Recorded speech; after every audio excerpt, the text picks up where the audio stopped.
मेरा नाम नंदिनी है। मेरी ऊंचाई 5 फीट 2 इंच है और मैं 27 साल की हूँ। सब कहते हैं कि मैं बहुत ही खूबसूरत और आकर्षक हूँ। मेरा चेहरा ऐसा है जैसे कमल का फूल खिला हो और मेरी आंखों में मस्ती भरी है। मेरे गाल गोल मटोल और भरे भरे हैं और मेरे होंठ शहतूत की तरह रसीले हैं। यह उस समय की बात है जब मैं लगभग 16 साल की थी और हमारी 10वीं कक्षा की बोर्ड परीक्षाएं सिर पर थीं। मैं कोई बहुत ज्यादा कमजोर छात्रा तो नहीं थी, लेकिन न ही बहुत मेधावी। मुझे परीक्षा की तैयारी के लिए किसी के मार्गदर्शन की जरूरत थी। मेरी मामी का बेटा विराट उससे पहले ही 10वीं कक्षा पास कर चुका था और वह हमारे घर से ज्यादा दूर नहीं रहता था। मैंने अपनी माँ जी से कहा कि वह विराट से बात करें कि वह मुझे कुछ देर पढ़ा दिया करें। इस तरह मुझे ट्यूशन के लिए दूर नहीं जाना पड़ेगा, आने जाने की परेशानी भी नहीं होगी और समय भी बर्बाद नहीं होगा। माँ जी ने उसी दिन विराट से बात की और मुझे बताया कि वह शाम 7 बजे से 9 बजे तक मुझे पढ़ाने आया करेगा। उस दिन मैंने जल्दी जल्दी अपने सारे काम निपटाए और अपनी किताबें लेकर पूजा घर से सटे ड्राइंग रूम में पढ़ने बैठ गई। लगभग 7:30 बजे होंगे जब विराट हमारे घर आए। विराट की उम्र उस समय 25 साल के करीब थी और वह काफी सुंदर और आकर्षक व्यक्तित्व के मालिक थे। उनका कद 6 फीट के करीब था, जबकि शरीर मजबूत और सुगठित था। क्लीन शेव के साथ उनका गेहुआ रंग बेहद मोहक था। औपचारिक नमस्ते के बाद वह मुझसे मुखातिब हुए। अच्छा, तो मेरी शिष्या पढ़ाई के लिए तैयार है? मैंने भी सिर हिलाते हुए कहा, जी। Very good. ये बताओ किस विषय में खुद को ज्यादा कमजोर समझती हो? विराट ने मेरी किताब उठाकर उसके पन्ने पलटते हुए किताब पर ही नजरें जमाए मुझसे दूसरा सवाल पूछा। तो मैंने उन्हें बताया कि मैं गणित, मैथमेटिक्स और अंग्रेजी इंग्लिश में कमजोर हूँ। मैं थोड़ा सिमट कर बैठी हुई थी और बात करते हुए भी थोड़ी झिझक रही थी। विराट ने किताब मेज पर रखते हुए मेरी ओर देखा और बोले, अगर इसी तरह तुम घबराई और झिझकती रहोगी तो मुझे नहीं लगता कि मैं जो कुछ भी तुम्हें पढ़ाऊंगा वह तुम्हें याद हो सकेगा। लिहाजा डरने और झिझकने की जरूरत नहीं। हम बड़े दोस्ताना माहौल में पढ़ाई करेंगे और जो कुछ भी पढ़ेंगे उसे याद भी रखेंगे। जी बेहतर। मैंने खुद को थोड़ा शांत जाहिर करने की कोशिश करते हुए कहा। उस दिन पढ़ाई तो कोई खास नहीं हुई, अलबत्ता विराट ने अपनी बातों और चुटकुलेबाजी की मदद से मेरी झिझक दूर कर दी। मैं अब काफी शांत भी थी। यही वजह थी कि मैं विराट के चुटकुलों का जवाब भी चुटकुलों की सूरत ही दे रही थी। मेरा चंचल स्वभाव जागृत हो चुका था। विराट ने थोड़ी सी गणित की एक्सरसाइज कराई और अंग्रेजी से शुरू करने का कहकर घर जाने के लिए उठे। माँ जी ने उन्हें रोक लिया कि चाय तो पीते जाए। विराट भी चाय के लिए बैठ गए। चाय और थोड़ी गपशप के बाद विराट कल शाम 7 बजे आने का कहकर घर चले गए। लगभग 2 हफ्ते तक मामलात ऐसे ही चलते रहे। वह समय के खासे पाबंद थे, समय पर आते और अपना काम समय पर खत्म करके चले जाते। उनकी शख्सियत आकर्षक तो थी ही, उनके पढ़ाने और समझाने का अंदाज भी खूब था। यही वजह थी कि मैं विराट की दीवानी हो चुकी थी और उनसे काफी बेझिझक भी हो चुकी थी। उस दिन विराट मुझे गणित की एक्सरसाइज करा रहे थे जब माँ जी चाय ले आईं। उन्होंने चाय मेज पर रखी और बोली कि चाय पहले पी लेना। यह कहकर वह वापस रसोई घर में चली गईं। एक्सरसाइज खत्म हुई तो मैंने चाय की प्याली उठाकर विराट को देना चाहा, तो पता नहीं क्या हुआ कि मेरा हाथ कांप गया और सारी की सारी चाय विराट के ऊपर गिर गई, जिससे उनकी पैंट और शर्ट भीग गई। मेरे तो होश उड़ गए। मैं दौड़ती हुई गई और तौलिया उठा लाई। मैं बार बार विराट को माफ कीजिए बोल रही थी और साथ ही साथ उनकी शर्ट को तौलिए से पोंछकर सुखाने की कोशिश कर रही थी। विराट मुस्कुराए और बोले, चाय से तो नहीं जला, लेकिन अब तुम जरूर जला डालोगी। मैं उनके इस वाक्य को बिल्कुल भी नहीं समझी और उसी तरह तौलिए से उनकी शर्ट को सुखाने में लगी रही। मैं शायद कुछ देर और इसी तरह तौलिए से उन्हें सुखाने में लगी रहती, पर विराट ने मुझे रोक दिया और मुझे दोनों कंधों से उठाकर खड़ा करते हुए बोले, बस करो नंदिनी। घर में मुझे सब इसी नाम से पुकारते थे। Everything is fine. तुम बेवजह परेशान हो रही हो। लेकिन मैं खुद में बहुत शर्मिंदा थी। इसीलिए जब मैंने उन्हें इस तरह से सहानुभूति दिखाते देखा तो मेरी आंखों से आंसू निकल आए। उन्होंने जब मुझे रोते देखा तो अपनी बाहों में भरकर मुझे सीने से लगा लिया और माथे पर चुंबन देते हुए बोले, अरे पगली, रोती क्यों हो? तुमने जानबूझकर चाय थोड़ी गिराई है? यह तो संयोग से हुआ। उनके ढांढस बंधाने पर मुझे हिम्मत हुई और मैंने आंसू पोंछते हुए कहा, जानती हूँ कि हादसा हुआ, लेकिन हादसे भी तो किसी न किसी गलती का ही नतीजा होते हैं और इस हादसे की गलती की मैं ही जिम्मेदार हूँ। विराट भी शायद माहौल को खुशनुमा बनाना चाहते थे, इसलिए बोले, नंदिनी, मैं तुम्हें इजाजत देता हूँ कि तुम ऐसे हादसे रोज किया करो। वह हंस रहे थे और उनकी यह गंभीर हंसी मेरी समझ से बाहर थी। मैं भी उन्हें हंसते देखकर मुस्कुरा दी। विराट ने कहा, चलो वापस वहीं से शुरू करते हैं जहां पर हादसा हुआ था। यह कहते हुए उन्होंने मुझे अपनी बाहों के घेरे से आजाद कर दिया। मैंने वापस अपनी कुर्सी पर बैठकर किताब खोलना चाहा तो विराट ने कहा, आज का काम खत्म समझते हैं। मैं चलता हूँ क्योंकि इस हालत में मैं तुम्हें कुछ नहीं पढ़ा पाऊंगा। विराट अपनी किस हालत के बारे में कह रहे थे मुझे कुछ पता न चला। मैं तो उस दिन जब बिस्तर पर थी तो यह घटना बार बार मेरे दिमाग में घूम रही थी और यह सब उस समय तो मेरे लिए बेमानी थे, लेकिन अब इन घटनाओं को सोचना अच्छा लग रहा था और मुझे पता ही न चला कि कब नींद आ गई और मैं नींद की गहरी घाटी में गोते खाने लगी। उस रात मैंने बार बार सपने में विराट को देखा। कभी हम किसी पवित्र नदी के किनारे बैठे बातें कर रहे होते, कभी किसी उद्यान पार्क के कोने में किसी बेंच पर बैठे कुछ रहस्यमयी बातें कर रहे होते, कभी पहाड़ों जंगलों और रेगिस्तानों में तो कभी उछलती कूदती समुद्र की लहरों से खेल रहे होते। कर्ज उस रात मैंने और विराट ने मिलकर पूरी दुनिया की सैर की। मैं उस दिन बहुत गहरी नींद सोई। सुबह उठी तो मेरे सपने का हर एक दृश्य मेरे मन में अंकित था। मैं बिस्तर से उठना ही नहीं चाह रही थी। मैं सपनों की दुनिया से निकलना ही नहीं चाह रही थी। मुझे मालूम नहीं कि ऐसा क्यों था, पर जो भी था बहुत सुखद था। दूसरी शाम जब विराट हमारे घर पहुंचे तो मैं उसी वक्त नहाकर निकली थी। मेरे बाल गीले थे और उनसे अभी तक पानी टपक रहा था। विराट की बार बार उठती हुई नजर को मैं बखूबी महसूस कर सकती थी। मैं तो विराट को सपनों में बसा चुकी थी, लेकिन यहाँ लगता था कि विराट के मन में भी कोई बात चल रही है। पढ़ाई के दौरान आज मेरे दिल में अजीब अजीब ख्याल आ रहे थे। मैं नहीं जानती थी कि प्यार क्या है, लेकिन इतना जरूर था कि विराट के ख्याल मुझे मुग्ध कर रहे थे। जिंदगी में मुझे ऐसी भावनाएं पहले कभी नहीं हुई थी। यूं ही जब विराट मुझे गणित के एक सवाल की एक्सरसाइज करा रहे थे तो मैं उनके साथ बहुत करीब हो गई थी। मैंने ऐसा कोई इरादा नहीं किया था, बल्कि ऐसा होना संयोगवश था। आखिर 9 बजे और विराट घर जाने के लिए उठे तो मैं भी किताबें समेट कर उठी तो उन्होंने करीब से गुजरते हुए बड़ी आहिस्तगी से कहा, नंदिनी तुम बहुत सुंदर लग रही थी। मैंने चौंक कर उनकी तरफ देखा तो इस दौरान वह मुझसे दूर हो चुके थे। उनके शब्द सारी रात मेरे कानों में गूंजते रहे। शायद महिलाओं के बारे में सच कहा जाता है कि वह बहुत आत्ममुग्ध होती हैं, इसीलिए उनकी तारीफ की जाए तो फूल ही नहीं समाती। अगले दिन भी विराट समय पर ही आ गए। अभी हमने पढ़ाई शुरू ही की थी कि बिजली चली गई। मैं उठी कि दीपक मोमबत्ती जलाकर ले आऊं, तो विराट ने मेरा हाथ पकड़ लिया और बोले, हमने कौन सा मोतियों से माला पिरोनी है, ऐसे ही बैठ के बातें करते हैं, थोड़ी ही देर में बिजली तो आ ही जाएगी। तो मैं भी उधर ही बैठ गई और हम इधर उधर की बातें करने लगे। विराट ने मेरा हाथ ऐसे ही पकड़े रखा था, लेकिन मुझे अजीब लग रहा था। अगरचे विराट की मोहब्बत मुझ पर हावी हो चुकी थी और उनकी प्रभावशाली शख्सियत ने मुझ पर जादू सा कर दिया था, लेकिन मैं तुरंत यह उम्मीद नहीं कर रही थी। कमरे में चूंकि अंधेरा था और हम एक दूसरे के चेहरों के हाव भाव नहीं देख पा रहे थे। सच कहूं तो मुझे उनके हाथ अपने हाथ पर बहुत अच्छा लग रहा था, लेकिन कोई अंदरूनी डर था जो रोक रहा था।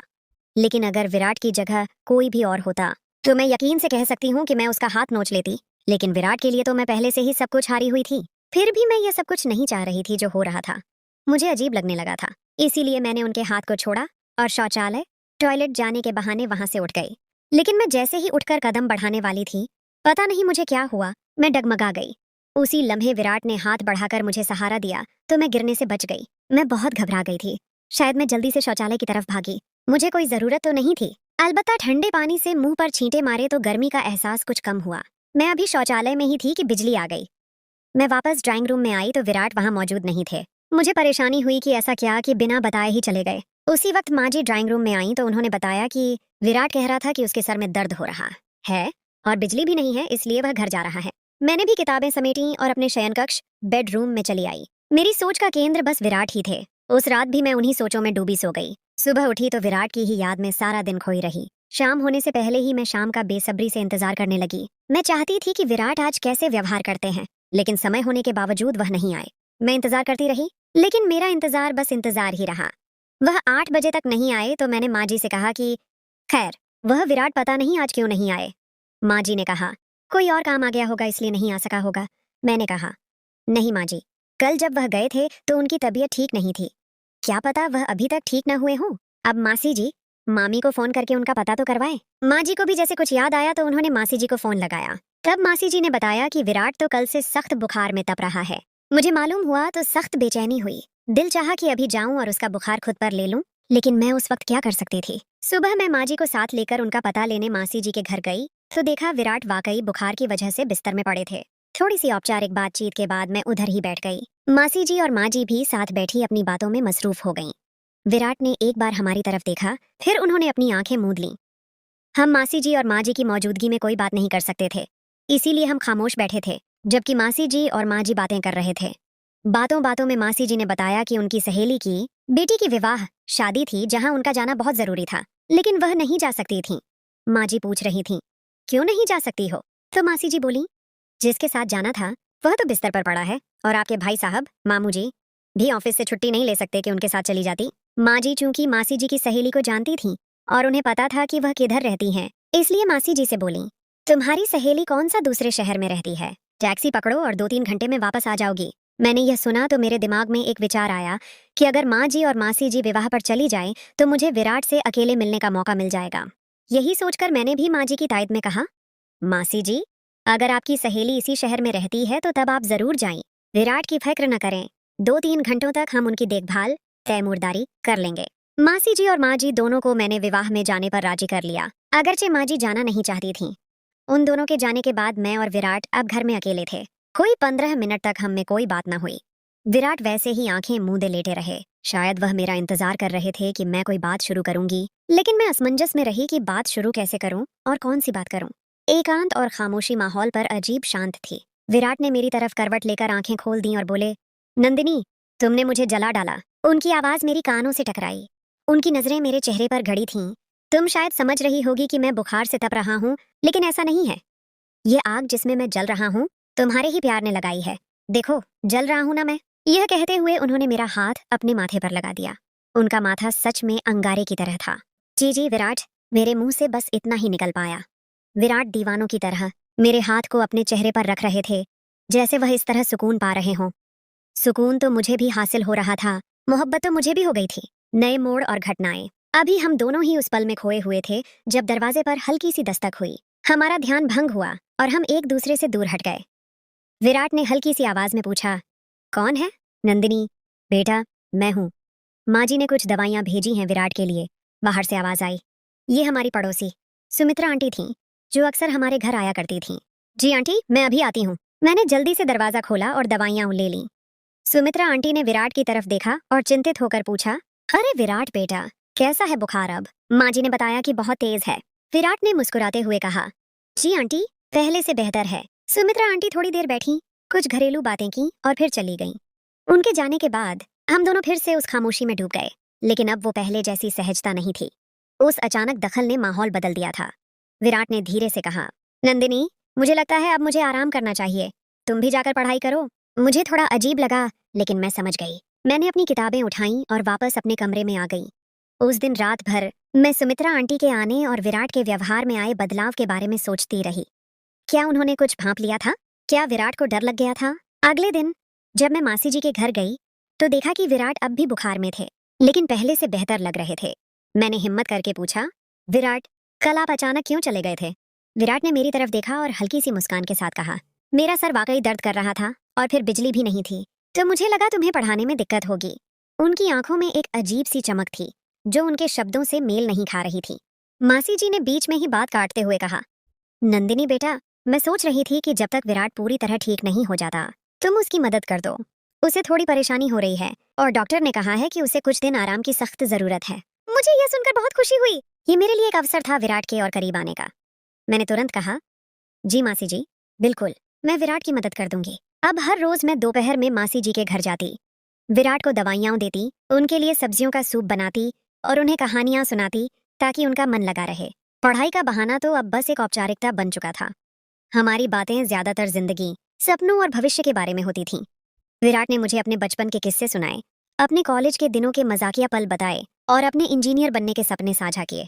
मैंने भी उन्हें अपनी छोटी छोटी शरारतें और पढ़ाई के अलावा अपनी कलात्मक रुचियों के बारे में बताया। एक दिन जब मैं विराट के पास बैठी थी और उन्हें एक लोक कथा सुना रही थी, उन्होंने अचानक मेरा हाथ थाम लिया। इस बार उनकी पकड़ मजबूत थी और उनकी आंखों में वही चाहत थी जो मैंने उस दिन महसूस की थी जब चाय गिरी थी। उन्होंने कहा, नंदिनी, तुमने मेरी जिंदगी में एक नई रोशनी भर दी है। जब से तुम मेरी देखभाल कर रही हो, मुझे अपनी बीमारी भी अच्छी लगने लगी है। मैं शर्मा गई, लेकिन मैंने अपना हाथ वापस नहीं खींचा। उन्होंने कहा, नंदिनी, मैं तुमसे कुछ कहना चाहता हूँ। मेरा दिल जोर से धड़कने लगा। मुझे लगा कि वह वही बात कहेंगे जो मैं सुनना चाहती थी, लेकिन तभी दरवाजे पर फिर से दस्तक हुई। इस बार माँ जी और मासी जी वापस आ चुकी थीं। हम दोनों तुरंत एक दूसरे से दूर हट गए। मेरा चेहरा लाल पड़ गया था और विराट भी थोड़े असहज लग रहे थे। माँ जी ने मासी जी से कहा, देखो मासी जी, हमारी नंदिनी कितनी सेवा करती है। विराट का रंग भी लौट आया है। मैं माँ जी की बात सुनकर और भी ज्यादा शर्मा गई।